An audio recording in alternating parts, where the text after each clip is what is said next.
Sorry for delay of the class, 2-4 minute की class delay हो गई।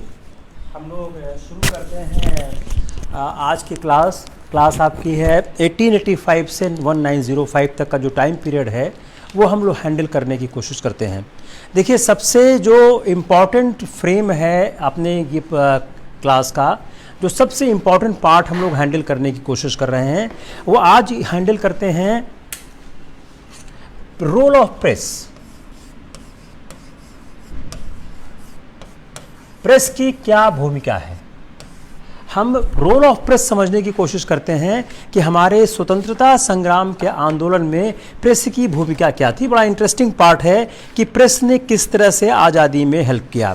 तो जो हमने 1824 में राजा राम मोहन राय से स्टार्ट हुआ, 1824 राजा राम मोहन राय,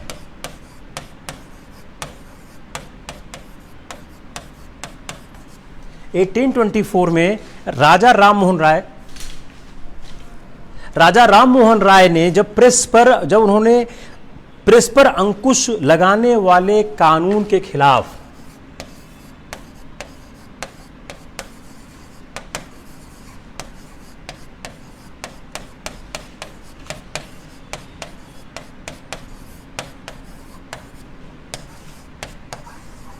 सुप्रीम कोर्ट में पिटीशन भेजी,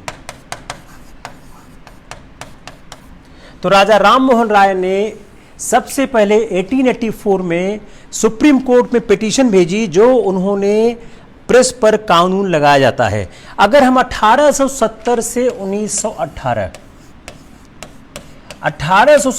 1918 के दौर को देखें, अगर हम इस दौर को समझने की कोशिश करें, जब एक जन चेतना बढ़ रही थी, इस जन चेतना के विस्तार में प्रेस की महत्वपूर्ण भूमिका थी। तो अगर आपका प्रीलिम्स का सवाल आता है कि जन चेतना के विस्तार में इसका योगदान था, तो जन चेतना के विस्तार में प्रेस का बहुत महत्वपूर्ण हुआ था। उन्होंने क्या था, जनता का राजनीतिकरण, जनता के राजनीतिकरण में प्रेस ने एक महत्वपूर्ण योगदान दिया। उन्होंने जनता को राजनीतिक रूप से शिक्षित करना शुरू किया। जो आरंभ में जो इनिशियल इंडियन नेशनल कांग्रेस थी, it was a lot dependent upon press. जो इंडियन नेशनल कांग्रेस का जो शुरुआती दौर का कार्यकलाप था, वह काफी कुछ प्रेस पर निर्भर हुआ करता था, और उस समय राजनीतिक कार्यक्रम चलाने के लिए उनके पास कोई संगठनात्मक आधार नहीं था। देखिए, मैंने बड़े प्रीलिम्स के सवाल डाले हुए हैं। They do not have any organisational basis in the initial time of the National Congress. उनके पास कोई ऑर्गेनाइजेशनल बेसिस नहीं था। जब कोई ऑर्गेनाइजेशनल बेसिस नहीं था तो काम कैसे चलाते, तो वह प्रेस के सहारे काम चलाया करते थे। तो जो इनके रेजोल्यूशंस थे, प्रस्ताव थे, वो जनता के बीच कैसे पहुंचते थे, वाया प्रेस। वो जनता के बीच उनकी बात कैसे थी, वाया प्रेस। प्रेस के माध्यम से उनकी बातें जनता के बीच भी जाया करती थी। अगर हम देखें तो 1885 के जो भारतीय राष्ट्रीय कांग्रेस का पहला अधिवेशन था, उसमें 1/3 पत्रकार थे, 1/3 पत्रकार थे। भारतीय राष्ट्रीय कांग्रेस के 1885 के पहले अधिवेशन में 1/3 पत्रकार थे। और शुरुआती दौर में कौन कौन से महत्वपूर्ण अधिकार थे, ये आप सवाल जरूर याद करिए कि कौन कौन से शुरुआती दौर में। कभी कभी ये आपको दे देंगे आप में, सुब्रमण्यम द हिंदू,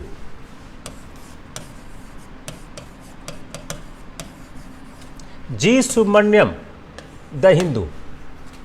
जी सुब्रमण्यम का एक अखबार था हिंदू। वह हिंदू जो था बहुत महत्वपूर्ण हुआ करता था आजादी के चलाने के। दूसरा स्वदेश मित्रम,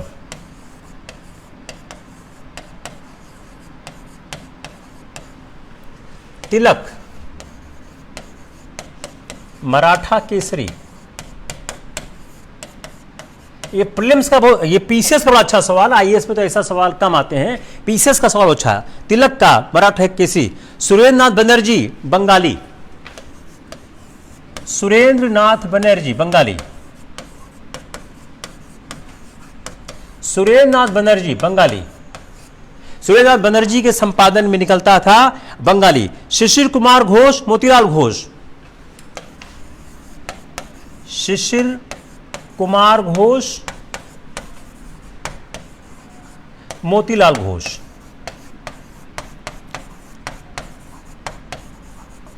अमृत बाजार पत्रिका, शिशिर कुमार घोष, मोतीलाल घोष, अमृत बाजार पत्रिका। शिशिर कुमार घोष और मोतीलाल घोष का महत्वपूर्ण क्या था? अमृत बाजार पत्रिका। गोपाल कृष्ण गोखले, सुधारक। गोपाल कृष्ण गोखले, गोपाल कृष्ण गोखले, सुधारक। गोपाल कृष्ण गोखले, सुधारक। गोपाल कृष्ण गोखले, सुधारक। N Sen, Indian mirror. N Sen, Indian mirror. N Sen, Indian mirror. Dadabhai Naoroji, Hindustani advocate of India.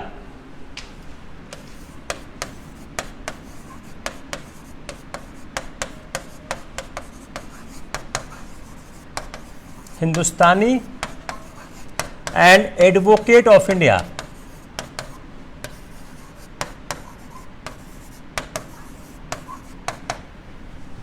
Dadabhai Naoroji, Hindustani and advocate of India. Punjab का था द ट्रिब्यूनल और अखबार आम। यह महत्वपूर्ण अखबार थे। अब इन अखबारों के सहारे अगर आप समझने की कोशिश करिए कि ये अखबार किस तरह से हमारे लिए महत्वपूर्ण थे, अगर हम ये जानने की कोशिश करें, इन अखबारों के माध्यम से, जो ये अखबार चल रहे थे, इन अखबारों के माध्यम से राष्ट्रवादी चेतना का विस्तार लगातार हो रहा था। तो अगर आपके लिए मेंस का सवाल आता है तो मेंस में भी आंसर आप ऐसे ही करोगे। अगर मेंस में भी आपको रिप्लाई देना है तो मेंस की भी रिप्लाई आप किस तरह से दोगे? उसमें भी रिप्लाई ऐसे ही दोगे कि अगर मान लीजिए कि मेंस के सवाल में आता है कि राष्ट्रवादी चेतना का विस्तार कैसे हो रहा था, तो आप प्रेस की भूमिका को बताते हुए, एक तो आपके प्रीलिम्स का सवाल हो गया जिसमें आपको इन सब के नाम को याद करने की आवश्यकता पड़ सकती है। दूसरा, अगर मेंस में आता है तो आप इन अखबारों के नामों के सहारे बताने की कोशिश करेंगे कि राष्ट्रवादी चेतना का विस्तार यह अखबार किस तरह से कर रहे थे। क्लियर नहीं हुआ? Tell me, anyone has any? यह अखबार किस तरह से कर रहे थे? किसी आदमी को कोई प्रॉब्लम है?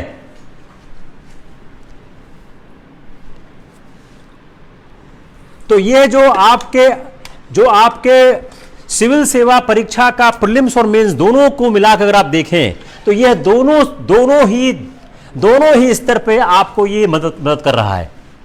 आगे चलें? किसी को कोई कंफ्यूजन है कि नहीं है? नहीं तो आगे चलते हैं, नेक्स्ट हैंडल करते हैं। अब देखिए उस समय क्या था, साक्षात। अब अगला देते हैं कि प्रेस ने कैसी भूमिका अपनी निभाई। उस समय साक्षरता की कमी थी। गांव में इक्का दुक्का लोग पढ़े हुए करते थे। तो गांव में जब इक्का दुक्का लोग ही पढ़े हुए हुआ करते थे तो उसमें होता क्या था कि गांव के जो लोग थे, जो गांव का पढ़ा लिखा आदमी हुआ करता था, वह इस बात को पढ़कर पूरे गांव को बताया करता था। तो उसकी चर्चा के कारण जो चर्चा होती थी उससे लोग सुनते थे। और पुस्तकालय वाचनालय, लाइब्रेरी का आरंभ हुआ था। पुस्तकालय वाचनालय के सहारे यह लोग राष्ट्र के स्तर पर चल रहे संघर्ष को जानने की कोशिश करते थे। तो जो प्रेस के माध्यम से बातें पहुंचती थीं, उन माध्यमों से यह लोगों तक पहुंच रहा था। उस समय प्रेस सस्ता भी था और प्रेस को निकालना आसान भी था। लेकिन 1870 में ब्रिटिश ने इसको रोकने की कोशिश की। किससे? 124A सेक्शन ले आके। 1870 में ब्रिटिश ने 124A सेक्शन ले आके इसको रोकने की कोशिश की। उस सेक्शन को ले आके क्या बोला, उन्होंने कहा कि जो ब्रिटिश सरकार के विरोध में भावना आप नहीं भड़का सकते, ब्रिटिश सरकार के विरोध में आप भावना नहीं भड़का सकते, विरोध में भावना नहीं भड़का सकते। तो ऐसा कोई काम आप नहीं कर सकते जिससे ब्रिटिश सरकार का विरोध दिख रहा हो। तो ब्रिटिश सरकार का, अब देखिए, अब एक सवाल क्या बन गया, 1870 में क्या परिवर्तन ब्रिटिश सरकार लाई। ब्रिटिश सरकार ने 1870 में क्या किया, 1870 में ब्रिटिश सरकार ने 124A को संविधान अपने आईपीसी में जोड़ दिया, भारतीय दंड संहिता में, और ब्रिटिश सरकार के प्रति जो आदमी विरोध करेगा उसको 3 साल से लेके आजीवन कारावास तक की सजा हो सकती है। 3 साल से लेके आजीवन कारावास तक की सजा उसको हो सकती है। तो यह एक अनोखा तरीका उन्होंने निकाला कि कैसे उनको रोकने की कोशिश की। तो साम्राज्यवादी शोषण ने यह प्रक्रिया शुरू की कि कैसे उठते हुए राजनीतिक चेतना को रोकने की रोक किया। लेकिन अब क्या करते थे राष्ट्रवादियों ने, क्या किया, राष्ट्रवादियों ने ब्रिटिश के अखबार में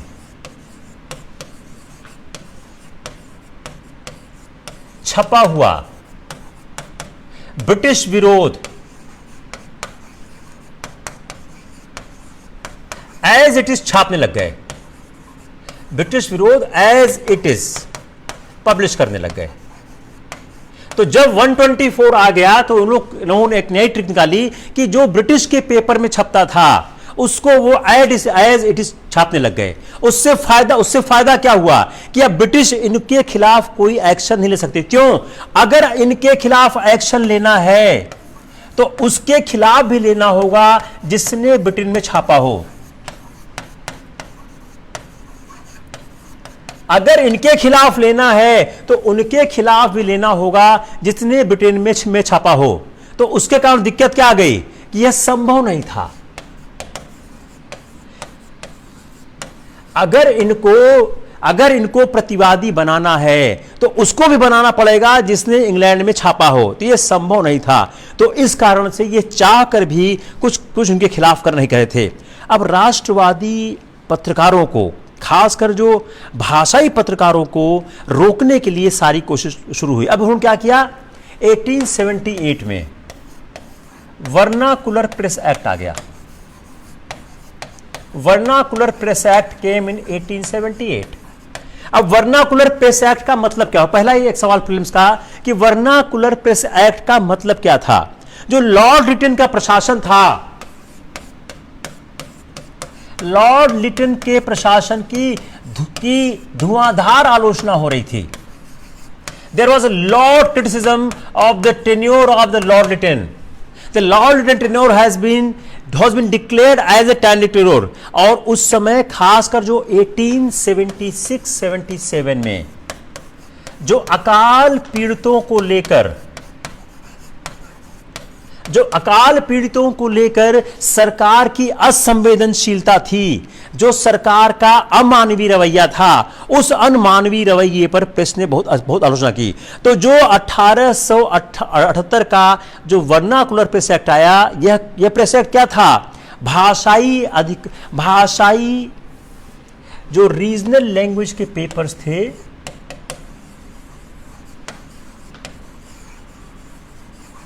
उन पर अंकुश लगाना। तो एक सवाल और क्या हो गया कि what was the objective of the vernacular Press Act. The objective of the vernacular Press Act to control the vernacular press. अब उन्होंने ऐसा क्यों किया, क्योंकि ब्रिटिश सरकार को एक खतरा दिख रहा था। उसका कारण क्या था, ये अखबार आम जनता में ब्रिटिश शासन के खिलाफ माहौल बना रहे थे। ये क्या कर रहे थे, आम जनता में ब्रिटिश शासन के खिलाफ माहौल बना रहे थे।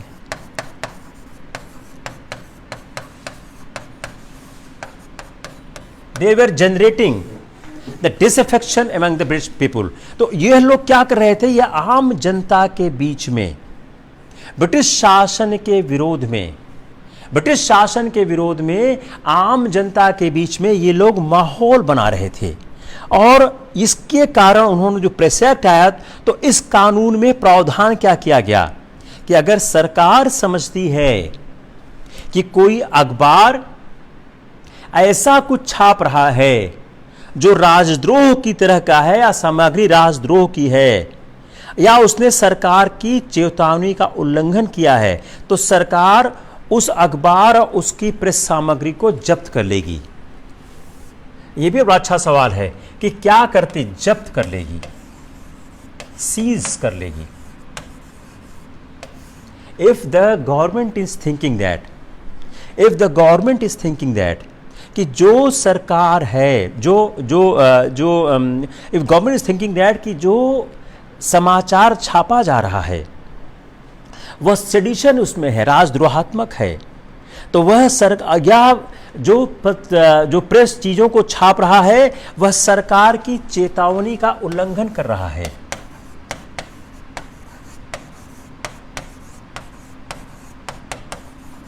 Then government may seize the press and there all apparatus। अब भारतीय राष्ट्रवादियों ने इस कानून का विरोध किया, इसका उन्होंने विरोध किया। They have oppose it. अब स्वीकार करने का तो कोई बात था नहीं, उन्होंने विरोध किया। और इस मुद्दे पर जो कलकत्ता का टाउन हॉल है उसमें विशाल सभा हुई, Calcutta town hall. Calcutta town hall में उन्होंने एक विशाल सभा का आयोजन किया और किसी मुद्दे पर यह पहला सबसे बड़ा आयोजन था, पहला सबसे बड़ा सार्वजनिक आयोजन। यह पहला सबसे बड़ा सार्वजनिक आयोजन था जो उन्होंने वर्नाकुलर प्रेस एक्ट के अगेंस्ट में किया हुआ था। यह कानून किस लिए बनाया गया था? इट वॉज मेड फॉर अमृत बाजार पत्रिका। यह भी बड़ा अच्छा सवाल है। यह वर्नाकुलर प्रेस एक्ट आया था फॉर अमृत बाजार पत्रिका। अमृत बाजार पत्रिका को कंट्रोल करने के लिए खास तौर से बनाया गया। उस समय अखबार अंग्रेजी और बंगला दोनों में छपता था। उस समय अमृत बाजार पत्रिका जो था इंग्लिश एंड बंगला दोनों में छपता था। तो उस समय जो अमृत बाजार पत्रिका था वह इंग्लिश और अंग्रेजी दोनों में ही छपा करता था। अब कानून का उद्देश्य क्या था कि इस अखबार के खिलाफ कार्रवाई करना। अब इस अखबार के खिलाफ action against this press was the aim of the government।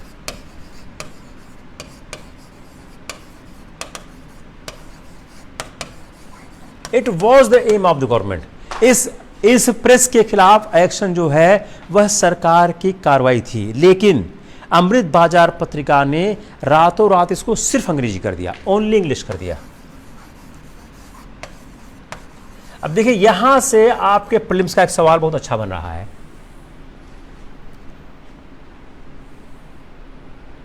(1878) में जो प्रेस एक्ट आया उसमें क्या था? जब्त कर सकते थे। क्यों कर सकते थे? चेतावनी का अगर उल्लंघन किया है। कलकत्ता के टाउन हॉल में एक सबसे बड़ी मीटिंग हुई। यह अमृत बाजार पत्रिका के अगेंस्ट में आया था। अमृत बाजार पत्रिका इंग्लिश और बंगला दोनों में छपती थी और रातों रात यह सिर्फ इंग्लिश में आ गई। रातों रात यह सिर्फ इंग्लिश में आ गई, इसने बंगला में छापना बंद कर दिया। क्लियर हुआ? टेल मी, और you need some clarification.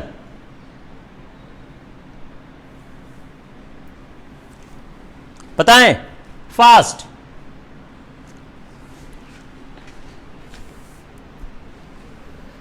Surendra नाथ बनर्जी कांग्रेस के आरंभिक बड़े नेताओं में थे।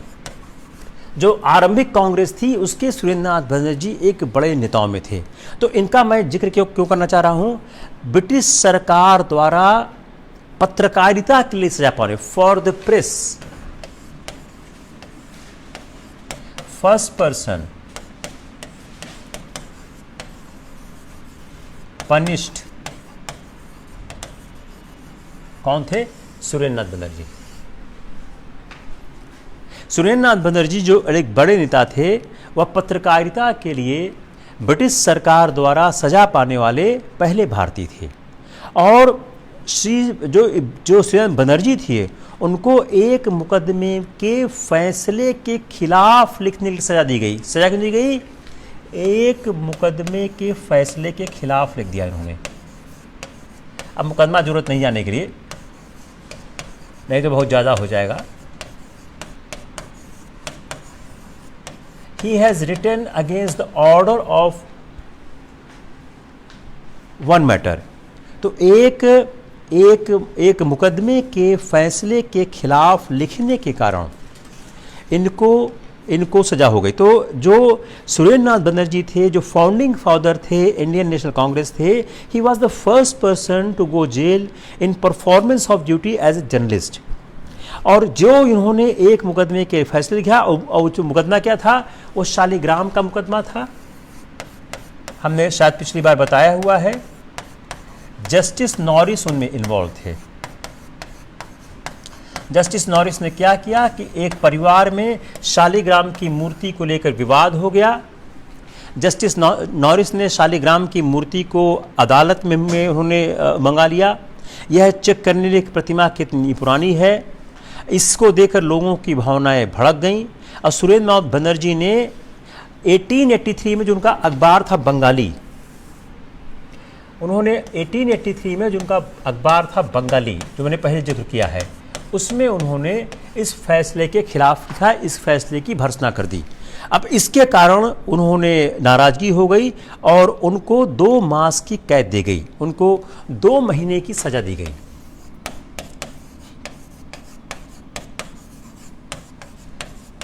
Two months jail he has got due to his outburst against the decision। और जो यह मुकदमा चल रहा था, उसी बेंच में एक भारतीय जज थे, रोमेश चंद्र मित्र। भारतीय जज थे रोमेश, यही सब सवाल पूछते हैं Romesh Chandra Mitra. He was a Indian जज। He has given his dissent. उन्होंने इस फैसले से असहमति की। क्लियर हुआ? जल्दी बोलो। नहीं हुआ तो हम फिर से शुरू करें। जल्दी बताइए। अगर नहीं क्लियर हो रहा है तो फिर से शुरू करें। क्लियर हो रहा है? चलो, वेरी गुड, वेरी गुड। किसी को ऐसा है जो क्लियर नहीं हो रहा है? थोड़ा सा स्पीड आज हल्का सा फास्ट है।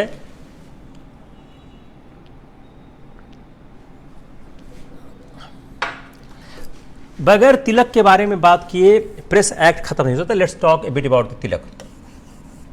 बगैर तिलक के बारे में बात किए प्रेस के इशू पर बात समाप्त नहीं हो सकती है। जो तिलक हमारे आरंभिक राष्ट्रवादियों में थे, जिनके बारे में हम लोग बहुत जानते हैं, उन्होंने 1881 में मराठी भाषा में केसरी 1881 में मराठी भाषा में उन्होंने केसरी का आरंभ किया। उनके साथ जो एक दूसरे व्यक्ति सह संपादक थे, वो जी आगरकर थे।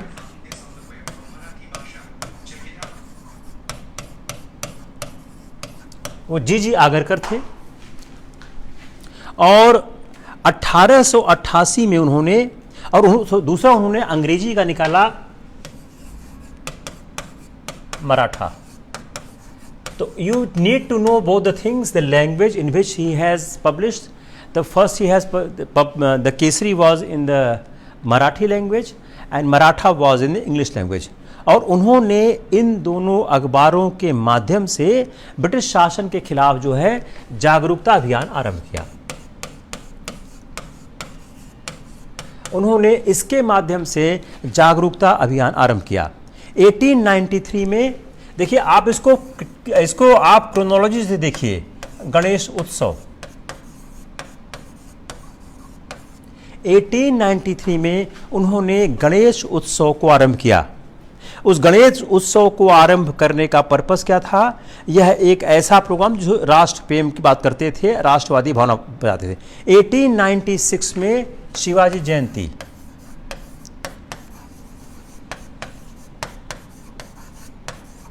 इसकी आप क्रोनोलॉजी भी याद करिएगा कि वो दे देंगे कौन सा कब हुआ, कौन सा किस समय हुआ।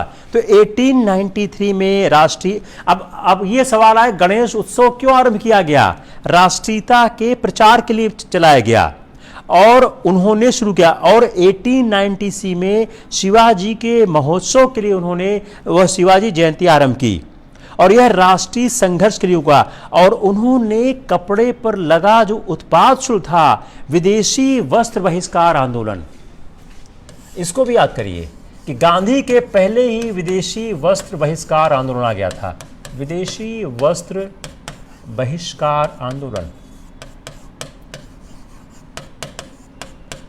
You also need to know why, उत्पाद कर के विरोध में। You need to know why he has started this. देखिए, पूरी जब तक चीज आप नहीं समझेंगे मजा नहीं आएगा। यू कैनॉट अंडरस्टैंड कि जब तक आप पूरी तरह न सोच पाए। तो इन 1881 with G.G. Agarkar, he founded the newspaper Kesari. The language was the Maratha. Maratha in English.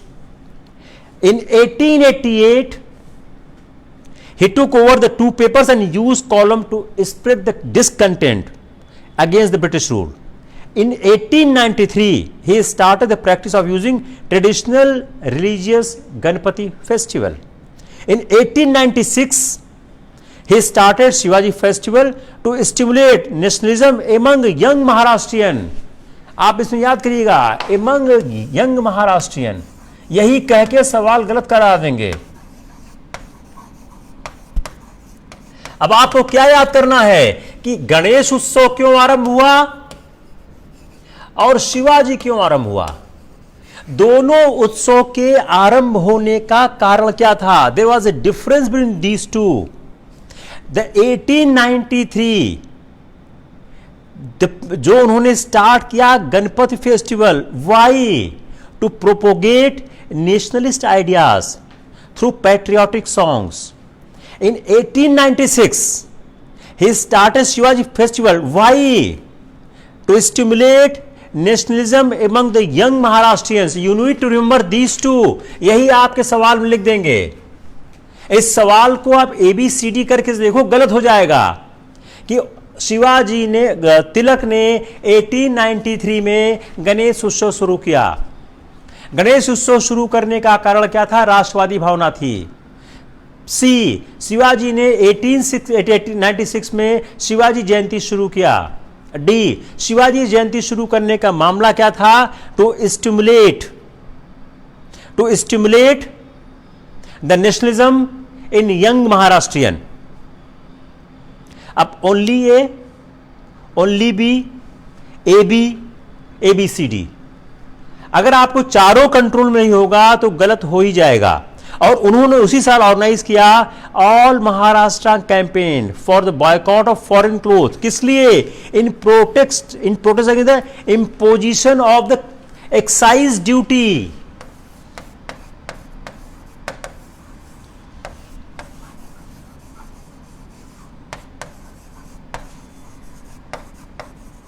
Imposition of excise duty on cotton.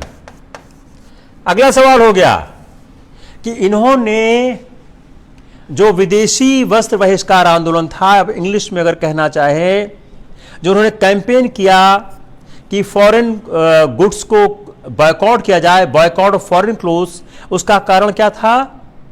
Imposition of the duty on cotton. और वह संभवतः पहले भारतीय थे जिनको एक राष्ट्रीय छवि प्राप्त हुई, नेशनल इंपॉर्टेंस इनको प्राप्त हुआ। तो शायद पहले व्यक्ति थे जिनको एक राष्ट्रीय छवि की प्राप्ति हुई। और उन्होंने 1896-97 में पूना सार्वजनिक सभा के युवा कार्यकर्ताओं की मदद से नो टैक्स कैंपेन। आप इसको बिल्कुल ईयर वाइज याद करिए, इसको रटिए बैठ के। 96, 97 no tax campaign. You need to mug it, क्योंकि अगर तिलक पर सवाल बनाया गया और इसको मिक्स कर दिया तो गलती होगा, सही नहीं होगा। उन्होंने पूना सार्वजनिक सभा के जो कार्यकर्ताओं की सहायता से महाराष्ट्र में कोई टैक्स नहीं अभियान चलाया। 1897 में प्लेग फैल गया। 1897 में प्लेग फैल गया। जब प्लेग फैल गया तो सब लोग पूना छोड़ के चले गए, लेकिन तिलक नहीं गए और उन्होंने सरकार की आलोचना की। और इस आलोचना जो उन्होंने सरकार की आलोचना की और जो सरकार का रवैया था, उस रवैये का जो एक गुस्सा हुआ वह 27 जून 1898 में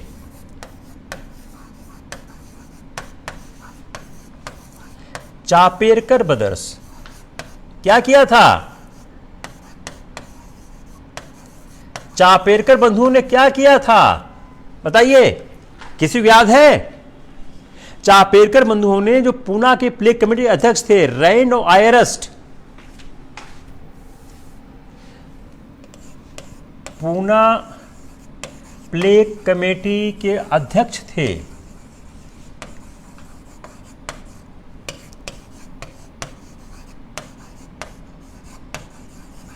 रैंड एंड आयरस्ट।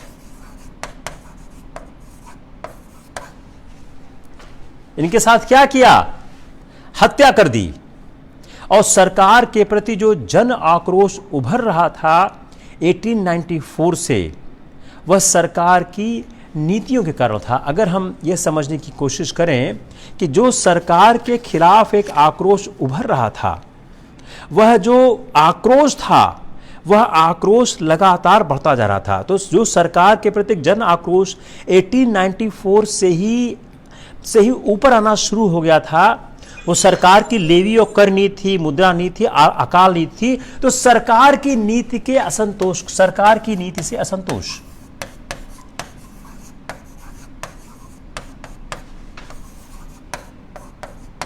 अब देखिए, अब हम इसको थोड़ा सा और एनालाइज करते हैं कि सरकार की नीतियों के खिलाफ नरम दल, गरम दल दोनों शुरू हो चुके थे। The extremist activities has been started.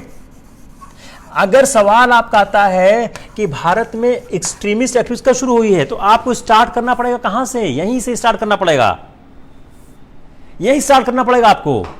You have to start from here कि जो सरकार के खिलाफ जो भारत में, जो भारत के राष्ट्रवादियों ने जो सरकार के खिलाफ अपना कहते हैं अपना आंदोलन शुरू किया है, उसका आरंभ पहले ही हो गया था। अब फिर क्या हुआ? तिलक को 1897 में गिरफ्तार कर लिया गया। जुलाई 1897 में तिलक को गिरफ्तार कर लिया गया। Tilak was arrested in 1897। 124A लगा दिया गया। तिलक पर 124A को लगा के जुलाई 1897 में उन्हें गिरफ्तार कर लिया गया। और कहा क्यों लगा? बोला वो डिसअफेक्शन फैला रहे हैं। He is spreading disaffection. कहा गया ही इज स्प्रेडिंग डिसअफेक्शन। लोगों में सरकार के खिलाफ नफरत फैला रहे हैं, वह डिसअफेक्शन फैला रहे हैं, लोगों को सरकार के खिलाफ न भड़का रहे हैं। और जो न्यायाधीश स्ट्रेची की अदालत में, जस्टिस स्ट्रेची की अदालत में मुकदमा चला, तो जस्टिस स्ट्रेची की अदालत में मुकदमा चला। और जूरी में कौन थे? 6 यूरोपियन। देखिए इनजस्टिस, जो जूरी थी 6 यूरोपियन थे और 3 इंडियन थे। जिस जूरी ने मुकदमा चलाया उसमें 6 यूरोपियन थे और 3 इंडियन थे। और उन्होंने जो केसरी का एक अंक निकला था, जो तिलक ने केसरी में जून में लिखा था, तिलक ने जो केसरी के, यह सवाल बहुत अच्छा है कि किस आधार पर हुआ था। केसरी के 15 जून के अंक में जो एक उन्होंने बात लिखी थी, whatsoever has written in the Kesari in the edition of the 15th जून, उसको आधार बनाया गया और कहा गया कि जो शिवाजी ने अफजल खां, अब लिखा क्या था, शिवाजी और अफजल खां के मुद्दे पर, शिवाजी अफजल खां के मुद्दे पर तिलक ने यह लिखा कि शिवाजी ने जो किया ठीक किया। सरकार ने इंटरप्रेट किया कि शिवाजी को देशी ट्रीट किया गया और अफजल खां को विदेशी ट्रीट किया गया। इसके आधार पर और यह आरोप लगाया कि जो तिलक ने अफजल खां की हत्या के बारे में लिखा, उससे क्या हुआ, सरकार के विरोध में भावना भड़की, सरकार के विरोध में भावना भड़की एंड रैंड की हत्या हो गई। जो तिलक ने शिवाजी और अफजल खां के मुद्दे पर अपने केसरी के जो अंग्रेजी का केस उस पर लिखा, जिसमें उन्होंने शिवाजी के द्वारा अफजल खां की हत्या को सही ठकराया, तो सरकार ने इंटरप्रेट क्या किया कि इससे उन्होंने माहौल खराब किया और भड़काया और उसका असर क्या हुआ, जो रैंड की हत्या हुई इसी कारण हो गई। और यह कहा गया और तिलक पर यह भी आरोप उन्होंने लगाया कि वह अखबार के जरिए यह प्रचारित करते हैं कि अंग्रेजों को भारत में रहने का कोई अधिकार नहीं है। Britishers have no right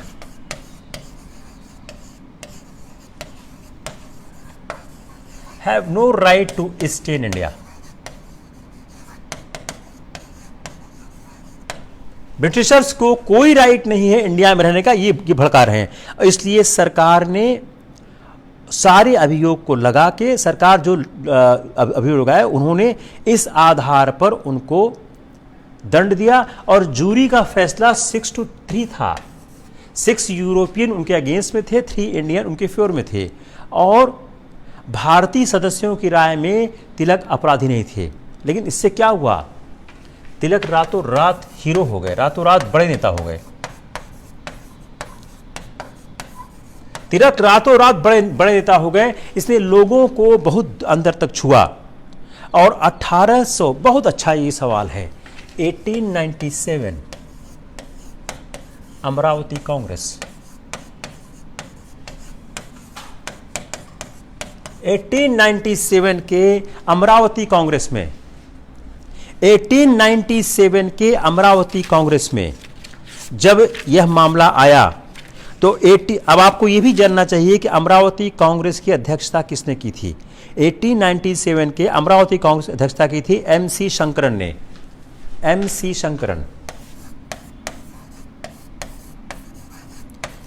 Shankaran was the president of the Amravati Congress. इन 1897 के अमरावती कांग्रेस में जब यह मामला आया तो सुरेंद्र नाथ बनर्जी ने भावुकता में तिलक की तारीफ की और सारे लोग तिलक के सम्मान में खड़े हो गए।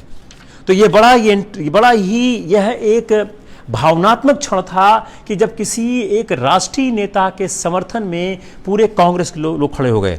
और 1898 में सरकार ने और क्या किया, 1898 में सरकार ने एक और धारा जोड़ दी, 153A, जो भारतीय दंड संहिता में पहले 124A था, 124A added one more 153A, one more section they have added 153A। इसमें क्यों हो गया कि अगर कोई व्यक्ति सरकार की मानहानि,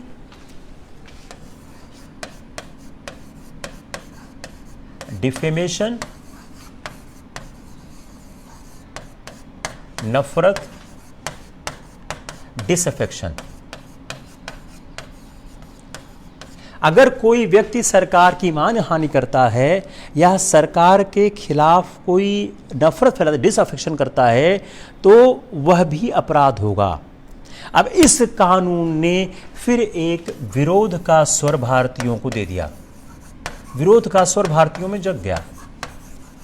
अब देखिए, इस सवाल को आप ऐसे भी हैंडल कर सकते हैं कि वह कौन से कारण थे। मैं सिर्फ 1890 से 1900 हम कर रहा हूं, सिर्फ 10 साल। सवाल क्या बनेगा, मैं सवाल बनाऊंगा, let me complete the lecture. तो उन्होंने जैसे जोड़ा वैसे ही भारतीयों में विरोध की भावना स्टार्ट हो गई। अब सवाल यहां रुकते हैं हम। 1890 के दशक में, 1890 के दशक में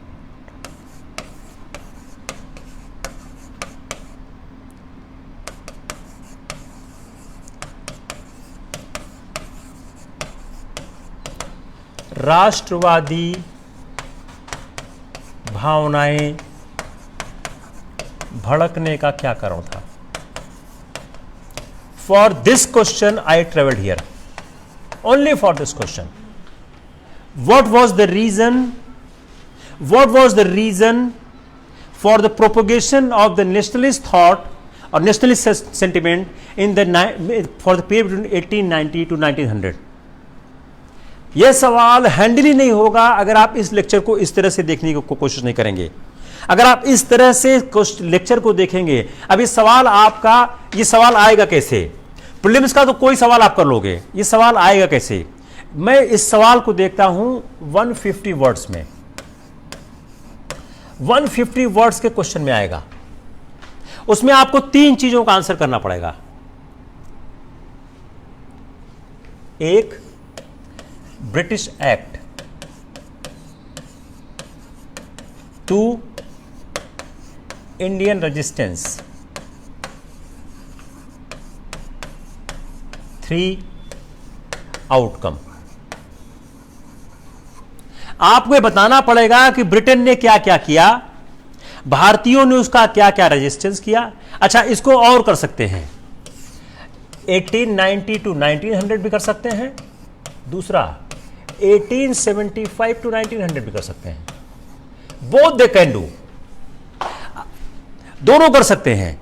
दोनों को वह देकर आपसे सवाल पूछ सकते हैं कि आप इस बात का आंसर करें कि 1875 टू 1900 या 1890 टू 1900 में भावना कैसे भड़की। मेरे ख्याल से आप आंसर कर ले जाओगे। किसी को कोई प्रॉब्लम है बताइए। अब बंगाल विभाजन के बाद 1905 के बाद बम की राजनीति प्रवेश करने लगती है। जो एक्सट्रीमिज्म है वह एक एक्सट्रीमिज्म बढ़ने लगता है। कर लोगे ना आप? Very good, very good.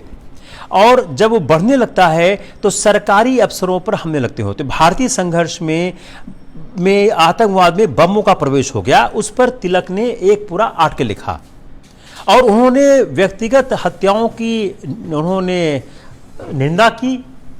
उन्होंने व्यक्तिगत हत्याओं की उन्होंने निंदा की और लेकिन उन्होंने कहा सरकार दोषी है। उन्होंने जो व्यक्तिगत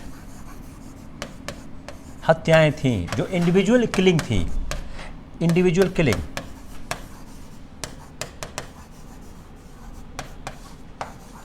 उसको क्रिटिसाइज किया, बट सेड ब्रिटिश रिस्पॉन्सिबल। अब देखिए, यह भी दोनों आपके प्रीलिम्स में डाल देंगे। Opinion of the Tilak, opinion of the Tilak, यह भी आप में डाल देंगे।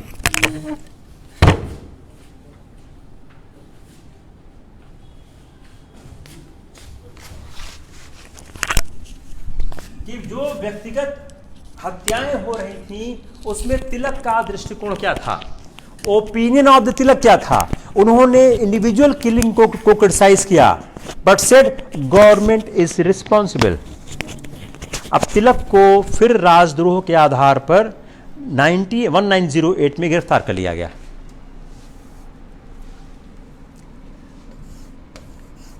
अब आपको तिलक की 2 गिरफ्तारी है, 2 अरेस्ट ऑफ द तिलक। आपको दोनों का फर्क समझना होगा। हमने फर्स्ट अरेस्ट एक्सप्लेन किया है, now I am coming on the second arrest. First arrest क्या था? अफजल खां वाला इशू था, शिवाजी अफजल खां का इशू था। और कहा आपने भावनाएं भड़काई, रैंड की हत्या हो गई। जो उन्होंने बोला, व्यक्तिगत हत्याओं को उन्होंने क्रिटिसाइज किया, लेकिन बोला सरकार रिस्पॉन्सिबल है। उसके लिए उनको गिरफ्तार कर लिया गया और कहा गया कि जो आप लेख प्रकाशित कर रहे हैं उससे सेडिशन हो रहा है, राजद्रोह हो रहा है, डिसअफेक्शन हो रहा है, सेडिशन हो रहा है, राजद्रोह हो रहा है, डिसअफेक्शन हो रहा है। और उनके खिलाफ सेडिशन का मुकदमा चला, राजद्रोह का मुकदमा चला कि आप सरकार के खिलाफ राजद्रोह कर रहे हैं, उसका मुकदमा चला और तिलक को सजा सुनाई गई। अब जब तिलक को सजा सुनाई गई, उस दिन क्या हुआ, 22 जुलाई को तिलक को सजा सुनाई गई और बंबई की सारी मिलें बंद हो गई। जब तिलक को सजा सुनाई गई,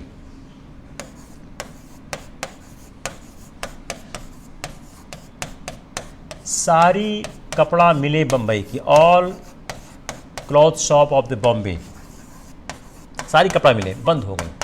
ऑल मिल्स इन बॉम्बे वो मिल गए। तो 22 जुलाई को जब तिलक को सजा सुनाई गई, तब सारी की सारी कपड़ा मिलें बॉम्बे की बंद हो गई।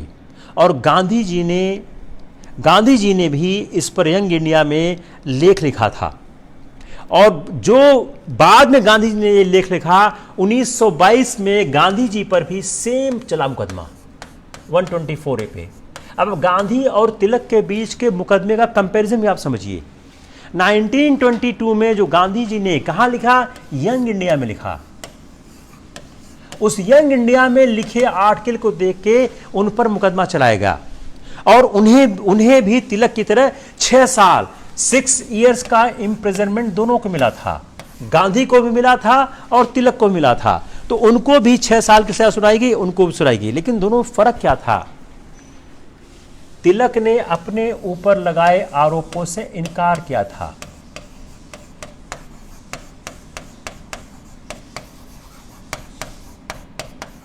तिलक ने अपने ऊपर लगाए आरोपों से इनकार किया, ही रिफ्यूज्ड, गांधी एक्सेप्टेड।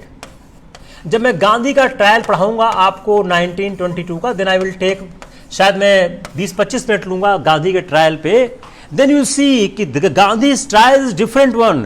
तिलक ने अपने ऊपर लगाए आरोपों का स्वीकार किया था, कहा मैंने कुछ नहीं किया है। गांधी ने स्वीकार किया था, गांधी कहा यस मैंने राजद्रोह किया है, मैंने राजद्रोह किया है, हमको उसकी कड़ी से कड़ी सजा मिलनी चाहिए।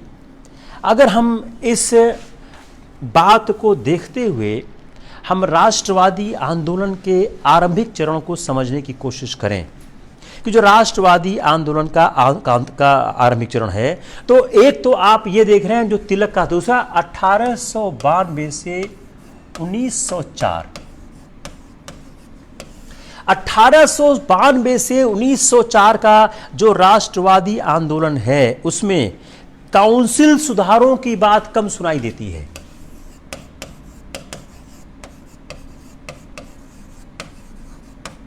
बड़ा इंटरेस्टिंग फैक्ट है, 1892 से 1904 के बीच काउंसिल सुधारों की बात कम सुनाई देती है। क्यों?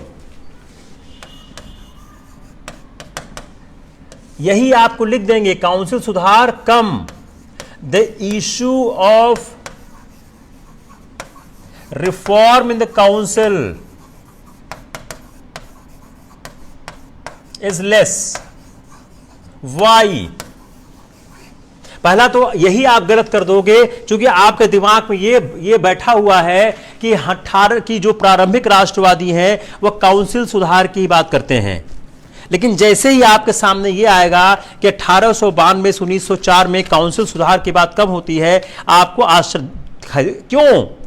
क्योंकि उनको चंद रियायतें प्राप्त हो गई थीं और इंपीरियल विधायकों में कांग्रेस नेता चुने जा चुके थे। जो इंपीरियल लेजिस्लेटिव था,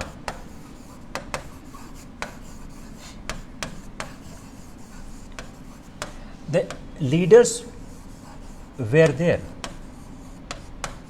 क्यों? 1892 का जो एक्ट जो आ गया था और उनको कुछ, अगर हिंदी में बोलें अच्छी कहते हैं देसी भाषा में, चाटने पोछने को मिल गया था। He got certain things. He got certain things. तो इसके कारण काउंसिल सुधारों में की बात कम होती है, लेकिन आर्थिक मामलों पर जो बार बार अकाल पड़ रहे थे और सूती कपड़े पर जो आबकारी का मुद्दा था वह बार बार रहा था। तो 1901 का जो बजट भाषण था उसमें गोखले ने पहली बार संपत्ति के दोहन, बड़ा अच्छा सवाल है, पहली बार संपत्ति के दोहन का मुद्दा 1901 बजट भाषण, budget speech, Gokhale first time drain of wealth,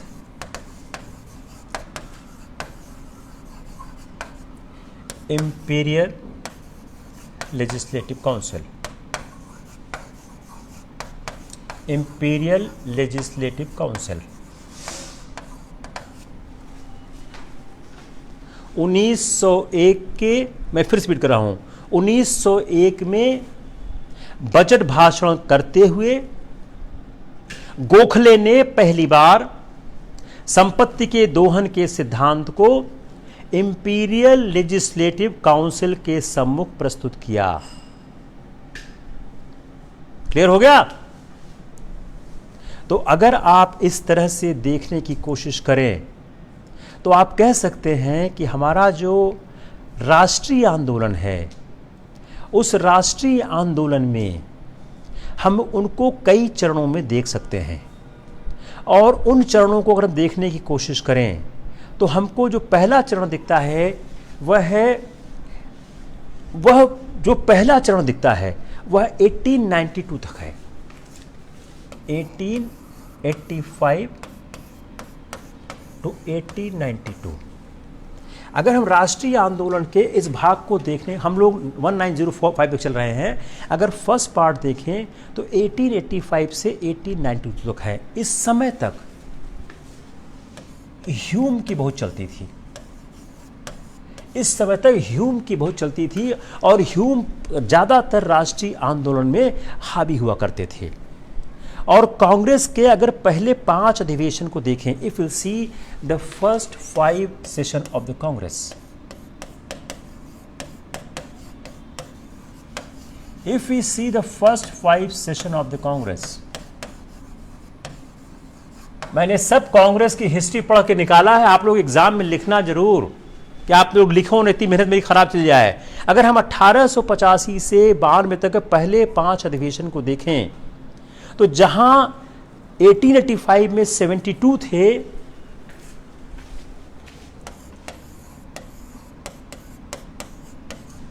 1889 में 2000 हो गए। 1885 में जो 72 डेलीगेट्स थे वह 1889 में 2000 हो गए। जो 1887 का मद्रास था और 1888 का इलाहाबाद का अधिवेशन था, यह 1890 के दशक में जो अधिवेशन की तुलना में इसका जो आधार था विस्तृत था। आप एक चीज और लिख सकते हैं कि 1887 एंड 1888 इसका जो अधिवेशन था इसका आधार विस्तृत था। इसको रट मारिएगा, इसको आप लोग बिल्कुल रट मारिएगा, मौका मिले पर लिखना है, छोड़ना ही नहीं है। ये अभी और मसाला दूंगा, मसाला बहुत है, धीरे धीरे मसाला लो, एक साथ लोगो तो नहीं पचा पाओगे। तो जो 1887 और 1887 का क्या था, यह हुआ था कहते हैं मद्रास में, जिसकी अध्यक्षता बदरुद्दीन तैयब जी ने की थी। और 1888 का जो अधिवेशन था वह अधिवेशन हुआ था इलाहाबाद में, जिसकी अध्यक्षता जॉर्ज यूल ने की थी, जो एक ब्रिटिशर्स थे। 2 चीज़ आप और ऐड करिए, अगर आपको कांग्रेस के आरंभिक 15 वर्षों का इतिहास लिखना पड़ जाए कि सवाल में, आप इसका इस्तेमाल करिएगा कि आधार विस्तृत हुआ। 1887 में जो अध्यक्ष थे वह थे बदरुद्दीन तैयब जी, और 1888 में जॉर्ज यूल थे जो कि एक ब्रिटिशर्स थे। तो ये क्या हो गया, आधार विस्तृत हो गया। और 1887 में मुसलमानों का समर्थन प्राप्त करने का प्रयास किया गया।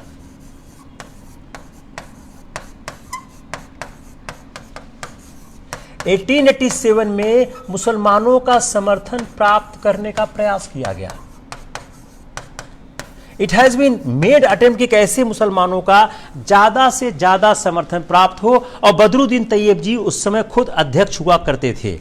और इसके लिए जो बदरुद्दीन तैयब जी हैं, इन्होंने अपना निजी संपर्क किया और उन्होंने इसी अधिवेशन में 1887 में वह प्रस्ताव पास होता है जिसको मैंने कई बार जिक्र किया है। 1887 में एक प्रस्ताव पास हुआ। वह प्रस्ताव क्या था कि यदि किसी भी समुदाय का बहुमत किसी प्रस्ताव का विरोध करता है तो उसे अस्वीकार कर दिया जाएगा। तो समुदाय, बहुमत, विरोध, अस्वीकार। समुदाय, बहुमत, विरोध, अस्वीकार कि अगर किसी भी समुदाय का बहुमत किसी प्रस्ताव का विरोध करता है तो उसको अस्वीकार कर दिया जाएगा।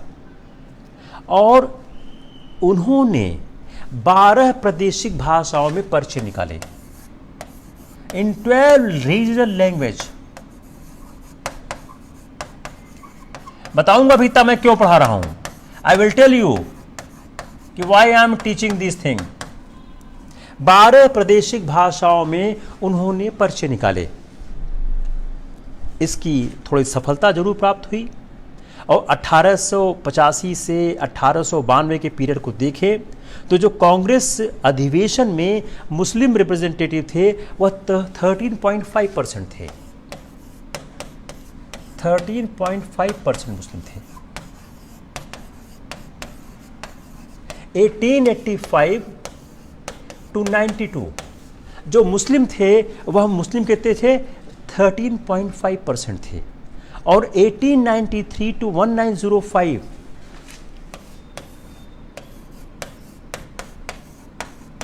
7.1% हो गए। तो अगर आप देखें तो प्रारंभिक दौर में मुस्लिम पार्टिसिपेशन की तुलना में 1893 टू 1904 में कम हो गए। और अगर इसको संख्या की दृष्टि से देखें तो जो उनकी संख्या थी वह लगातार कम हुई थी, लेकिन कांग्रेस के नेता चिंतित नहीं थे, कोई चिंता नहीं थी। There is no worry, why, कोई चिंता नहीं, no worry, why. There was no competitor, कोई ऐसा संगठन उस समय नहीं था, मुस्लिम लीग नहीं बना था, कोई ऐसा संगठन नहीं था जो कांग्रेस को चुनौती दे सके। तो एक ऐसा लगता है 1887, अब इन तथ्यों के आधार पर कह सकते हो कि 1887-88 के बाद कांग्रेस मुस्लिमों को साथ लाने में थोड़ा से उदासीन होने लगी। उसने एक्स्ट्रा अटेम्प्ट करना बंद कर दिया, बहुत एक्स्ट्रा अटेम्प्ट कांग्रेस ने नहीं किया। तो जो अगर हम इसको देखने की कोशिश करें तो जो 1893 हमारा जो आरंभ जो पहला जो दौर था कांग्रेस का, उस पहले दौर में अगर हम देखें तो उस पहले दौर में यह साफ दिख रहा है किस तरह से कांग्रेस आगे चल रही है। अगर 1885 में अगर हम देशी समाचार पत्रों की देखें और उसकी बिक्री, तो जो हम उग्रवाद के स्रोत भी हम कैसे दिखते हैं, जो 1885 में देशी भाषाओं के समाचार पत्र की बिक्री थी वो 2,99,000 थी और 1905 में 8,17,000 हो गई। 1892 एंड 1905 जो देशी समाचार पत्रों की बिक्री हुई जो 299 से 817 हो गई, 2.99 लाख से 8.17 हो गई। यह देशी अस्मिता के प्रति विकास, और इसी समय उग्रवाद लगातार बढ़ रहा था, इसी समय उग्रवाद की बातें आगे चल रही थी। अब 1897 में कांग्रेस के खिलाफ विद्रोह शुरू हो गया। 1897 में कांग्रेस के अंदर ही विद्रोह हो गया।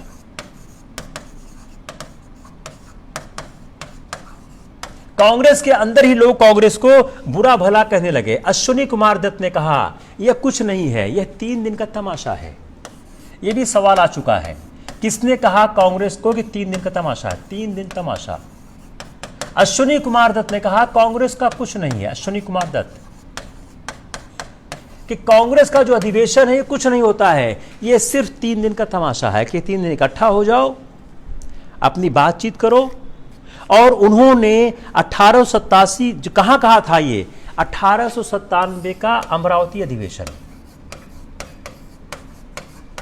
1897 के अमरावती अधिवेशन में कहा ये कुछ नहीं है, यह 3 दिन का तमाशा है, यहां और कुछ नहीं होता है। इसका मतलब क्या हुआ? कांग्रेस के अंदर ही विरोधी स्वर आरंभ हो चुके थे और कांग्रेस के अंदर ही यह बात शुरू हो गई थी कि कांग्रेस को कैसे सुधारा जाए।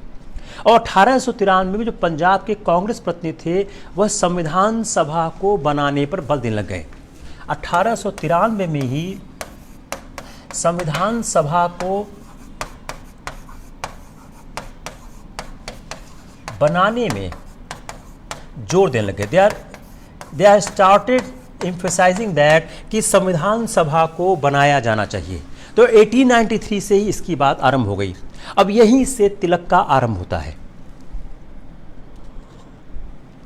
तिलक के बारे में हम लोगों ने बात पहले कर ली है कि शिवाजी उत्सव मनाया, उन्होंने नो टैक्स कैंपेन चलाया, उन्होंने सूती कपड़े पर जो टैक्स लगाया उसका विरोध करना शुरू किया, जन आंदोलन की बात शुरू की, और जो चापेकर बंधुओं ने बात की जो तिलक ने राजद्रोह किया। यह आपका हो गया अप टू 1905। एक हमारे पास एक मान्यता है कि प्रारंभिक राष्ट्रवादियों की उपलब्धियां कुछ नहीं थीं। यह मान्यता एकदम गलत है। उस मान्यता को तोड़ने के लिए मैंने प्रारंभिक राष्ट्रवादियों की उपलब्धियां,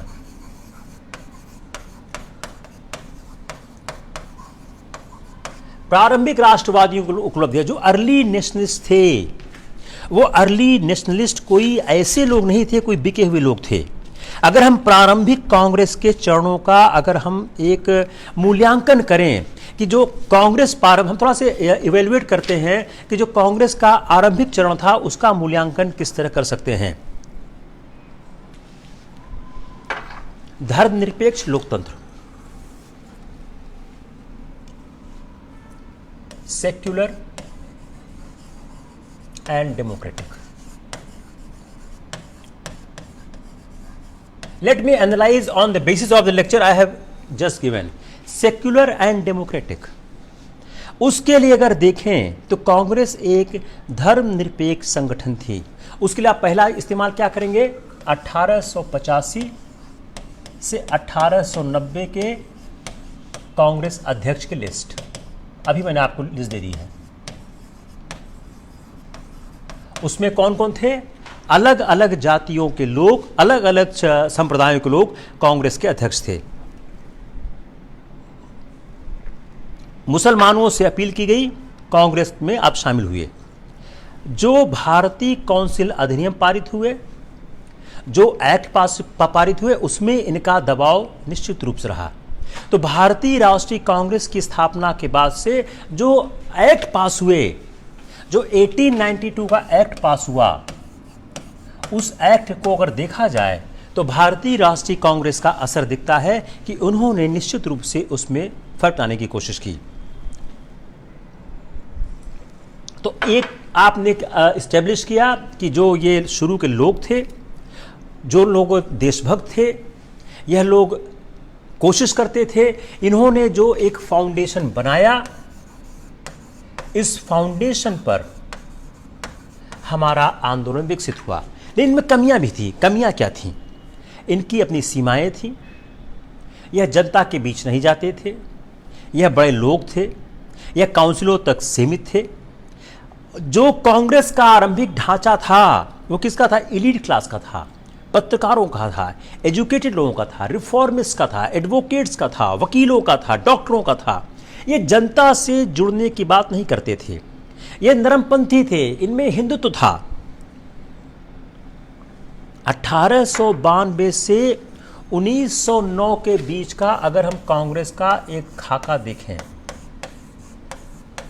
कि इसमें कौन कौन शामिल हुआ, तो इसके शामिल होने में 90% हिंदू थे।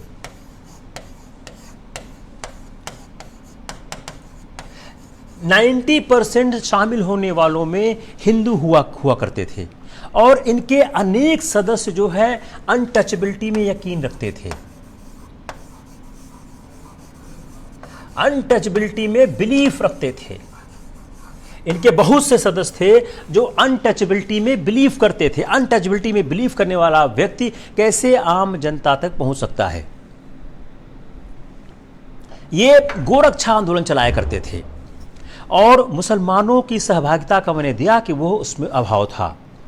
यह आम जनता से जुड़ नहीं पाते थे, ब्रिटिश सरकार के खिलाफ कोई संघर्ष नहीं कर पाते थे और ब्रिटिश सरकार की सदा सहायता में कीन था। लेकिन फिर भी इनकी उपलब्धियां थीं। इन्होंने जनता को जगाया, ये जनता के बीच गए, जनता को जगाया। अपने कामों से इन्होंने जनता को यह बताने की कोशिश की। एक जो प्रारंभिक राष्ट्रवाद विकसित हुआ, उस प्रारंभिक राष्ट्रवाद से देश के अंदर एक चेतना का विकास हुआ। मेरे ख्याल से it's enough for the day. कोई सवाल हो तो आप लोग जरूर पूछिए। I will answer your question. आज थोड़ा मैं फास्ट चला, चूँकि सिलेबस पूरा करना भी जरूरी है, तो इसलिए उतना स्लो आज मैंने लेक्चर नहीं लिया जितना स्लो अक्सर लिया करता था। दूसरा, मैं आपसे अपील कर चुका हूं, मैं फिर गुजारिश करूंगा कि यह सारा मैंने अपने YouTube पर पढ़ाया हुआ है। अगर आप पढ़ के आएंगे तो अपने को विश्लेषण करने में आसानी होगी। कोई भी सवाल आपका अगर प्रारंभिक राष्ट्रवाद पे आएगा तो मुझे कोई ज़्यादा दिक्कत नहीं दिख रही है कि आप उसको आंसर नहीं कर पाएंगे। प्रीलिम्स का भी सवाल मोर और लेस आपका हो जाएगा। कोई सवाल छूटेगा इसकी संभावना मुझे ज़्यादा नहीं दिखती हैं। अगर दिखेगी तो मैं ज़रूर हैंडल करूँगा। कोई सवाल आपका हो तो आप ज़रूर पूछिए। I will happy to answer any of the query raise by you. कोई सवाल है आपका? कोई सवाल नहीं है?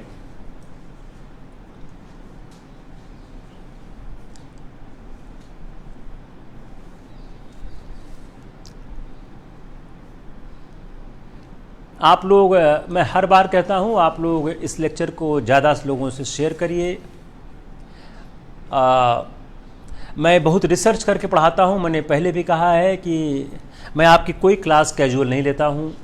मैं समझने की कोशिश करता हूं कि कितना सवाल आपके प्रीलिम्स में, मेंस में आ सकता है, कौन सी आपकी प्रॉब्लम की एरिया है भी मुझे समझ आती है। चूँकि एक एस्पायरेंट की जो प्रॉब्लम की एरिया है उसका मुझे हल्का फुल्का अंदाज है कि क्या क्या आपकी समस्या हो सकती है, किस तरह से चीज़ों में डिफ्रेंशिएट क्या है। अगर हम थोड़ा से 2 मिनट बात करें कि सिविल सेवा के सवालों के गलत क्यों होते हैं, आपको डिफ्रेंशिएशन नहीं आता है। जो नया एस्पायरेंट आता है उसको डिफ्रेंशिएशन नहीं आता है। कैसा नहीं आता है? अब तिलक की पहली गिरफ्तारी बनाम दूसरी गिरफ्तारी, तिलक 2 बार गिरफ्तार हुए। दोनों बार के गिरफ्तार होने के पीछे कारण क्या थे? तिलक ने 2 महोत्सव चलाए, शिवाजी चलाया, गणपति चलाया। दोनों के पीछे लक्ष्य में फर्क क्या था? शिवाजी का ट्रायल और गांधी जी के ट्रायल में कंपैरिजन क्या थे? आरंभिक राष्ट्रवाद के समय में जब नरमपंथी तेवर मजबूत था, तेज था, उस समय उग्रवाद कैसे विकसित हो रहा था? कैसे रैंड की हत्या में तिलक को शामिल कर दिया गया? अगर आप इस चीज को नहीं पढ़ेंगे तो आप आंसर नहीं कर पाएंगे, क्योंकि ऐसा ब्रिटिश ने लिंक किया कि इस कारण आपने भावनाएं भड़काई, रैंड की हत्या हो गई। अफजल खां और शिवाजी वाला मुद्दा है। जैसे मैंने 4-5 प्रेस के नाम लिए, उन प्रेस ने क्या किया? सुरेंद्र नाथ बनर्जी पहले पत्रकार थे जिनको की सजा दी गई। उसके पीछे शालिग्राम की मूर्ति का मामला था। जस्टिस नॉरिस उसमें थे। बाद में जब तिलक आए, जस्टिस उसमें स्ट्रेची थे। वो वहाँ पर एक जूरी चली, जूरी में 6 यूरोपियंस थे, 3 इंडियन थे। ये सारा जो फर्क है वह नया एस्पायरेंट नहीं कर पाता है। मैं भी आपके एज में रहा हूँ। I can understand the problem which the new aspirant has which I was having. अपना जो आपको पढ़ाने का सारा लक्ष्य है उसका कारण क्या है कि जिन समस्याओं को लेकर हम संघर्ष किए थे उन समस्याओं से आपको निजात मिले, आपको समस्या ना आए। कल हम लोग 1905 से आगे बढ़ने की कोशिश करेंगे। अब आगे का जो स्वतंत्रता संग्राम है वो थोड़ा से ज़्यादा टाइम लेगा। 1939 टू 1947 यूट्यूब पे ऑलरेडी हो चुका है। अब मैं थर्सडे फ्राइडे में आपका 1939 से 47 तक का क्वेश्चन आंसर करूंगा और उसके साथ साथ मैं 1927 टू 20 से 39 स्टार्ट करूंगा और आपको 27 यहाँ करूंगा। मेरे ख्याल से नेक्स्ट 8 टू 10 डेज में आपका मॉडर्न इंडिया हो जाना चाहिए, उससे ज़्यादा मुझे दिख नहीं रहा है। आई एम वेरी कॉन्फिडेंट कि बाई 30 सितंबर आपका कोर्स हो जाएगा। कोई सवाल हो आप लोग जरूर पूछिएगा, मैं आपके कमेंट को बहुत ध्यान से पढ़ता हूँ। आप लोग अपने कमेंट को जरूर लिखिए, लोगों से शेयर करिए, लोगों को बताइए। जो अपना एक अभियान चल रहा है ज़्यादा से ज़्यादा लोगों को सफलता दिलाने का, उसमें लोगों को और शरीक करिए। मैं एक चीज़ बार बार रिपीट करता हूँ कि हमारा कॉमर्शियल कोचिंग्स के खिलाफ एक अभियान है। आप करंट अफेयर्स 1 साल का पढ़ने की कोशिश करिए। सवाल अच्छा है, करंट अफेयर्स कितने मंथ का होना चाहिए, 1 साल का पढ़ें। हम लोग कॉमर्शियल कोचिंग के खिलाफ अभियान चला रहे हैं, चूँकि लोग पढ़ाते नहीं हैं, पैसा बहुत मांगते हैं, तो हम लोग एक चैरिटेबल वेंचर नहीं चला रहे हैं, हम लोग क्वालिटी एजुकेशन दे रहे हैं। Our USP is not a free of cost teaching, no, our USP is the quality teaching. कोई मुझसे पूछता है कि आप क्या कर रहे हो, मगर मैं क्वालिटी टीचिंग दे रहा हूँ। पैसा उतना महत्वपूर्ण नहीं है। वीना सिंह क्या तिलक और गांधी का कोई वैचारिक मतभेद था? ये टॉपिक आएगा जब मैं गांधी का ट्रायल लेके आऊँगा, तो मैं गांधी, तिलक, अम्बेडकर, नेहरू सबको मैं आपको बताने की कोशिश करूँगा निश्चित रूप से। हाँ तनु, इलाहाबाद डायरी बस जल्दी शुरू करूँगा, इसमें व्यस्तता बहुत ज़्यादा है, लेकिन very soon I will start again writing Allahabad diary. आप लोग इलाहाबाद डायरी सब लोग जरूर पढ़िए। उसका रीज़न क्या है कि जो लोग हिंदी में लिख रहे हैं उनको लिखने का एक आइडिया भी आएगा कि कैसे लिखा जाता है, कैसे शब्दों का चयन होता है। तो इलाहाबाद डायरी, आप इलाहाबाद डायरी एक फेसबुक पेज है, आप लोग उस पर जाइए, उस पर इलाहाबाद डायरी के बहुत से अंक लिखे हुए हैं, आप लोग उसको पढ़िए, आपको लिखने का भी आइडिया उसमें होगा। Take care, will see you tomorrow again.